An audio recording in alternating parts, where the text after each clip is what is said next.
I read this book called Subscribed. It's in the description, and it's based on the idea of business models changing. And you start to see now, even the biggest companies in the world have gone into some form of subscription model. So if you think about Amazon.com was an online store, but they wanted a subscription model. So what did that become? Amazon Prime. So they said, look, you give me $100 a year, I will do unlimited free shipping. Because they know, they've done the math where having that $100 a month from, I think the last time I heard, they had 30 million subscribers to Amazon Prime.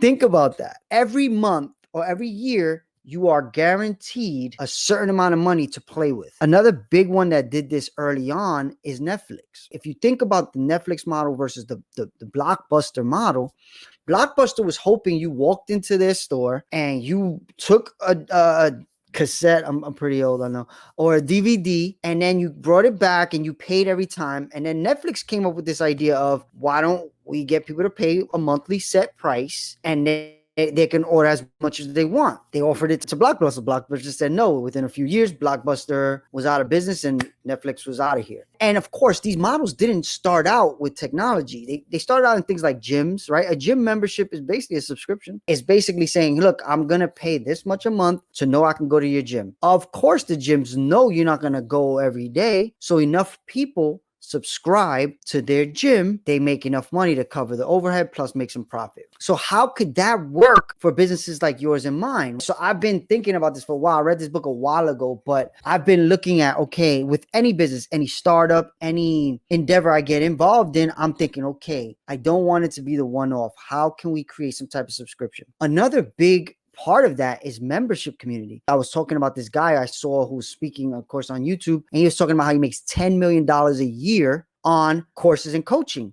But he also has a membership community. So what he said in that video was, he said if he had to start right now, and this is the part I keep watching this over and over again, he said if he had to start over, he didn't have anything, he was starting over, he would start with the membership site first. He said he would create something where he charged $29 a month, where people come in and they get new content every month based on whatever it is they need or they want to know. So I've been thinking about that, and that's been sitting in my head for 2 days. And I'm like, all right, how could I do that? What could I do? So the way to think about this for yourself is, what is it that you do or can teach others, but not just teach, handhold in a way, like not one-on-one, because a membership of $29 a month, it's the same thing. I'll bring it back to the gym. You pay that $29, let's say your gym membership is $30 a month.